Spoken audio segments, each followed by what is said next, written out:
కురుక్షేత్ర యుద్ధానికి ముందు దేశాలన్నీ తమ తమ మిత్రబలాలతో పాండవులు కౌరవుల పక్షాన చేరాయి. చాలామంది సామ్రాజ్యాల రాజులు పాండవుల పక్షాన నిలిచినా ఉడుపి రాజు మాత్రం కౌరవుల పక్షాన నిలబడ్డాడు. ఇది చాలామందిని ఆశ్చర్యానికి గురిచేసింది. ఎందుకంటే అతను కృష్ణుని పరమభక్తుడు, ధర్మపరుడు. కాని ఉడుపిరాజు తన ధర్మాన్ని మరొక కోణంలో చూశాడు.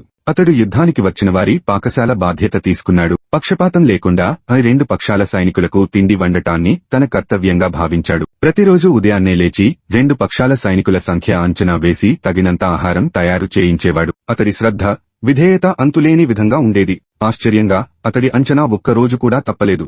భీముడు ఒకరోజు ఆశ్చర్యపోయాడు. ప్రతిరోజు నిదానంగా సైనికులు చనిపోతున్నారు. ఎవరూ గణాంకాలు చెప్పడం లేదు. అయినా ఇతడు సరిపడా ఆహారాన్ని అందిస్తున్నాడు. ఇది ఎలా సాధ్యం అని కృష్ణుని దగ్గర అడిగాడు. కృష్ణుడు చిరునవ్వుతో చెప్పాడు, ఉడుపి రాజు నాకు ప్రాణస్నేహితుడు. నేను ప్రతిరోజు ఎంతమంది చనిపోతారో అతనికి చెబుతాను. అందుకే అతడు తప్పులు చేయడు అని అన్నాడు.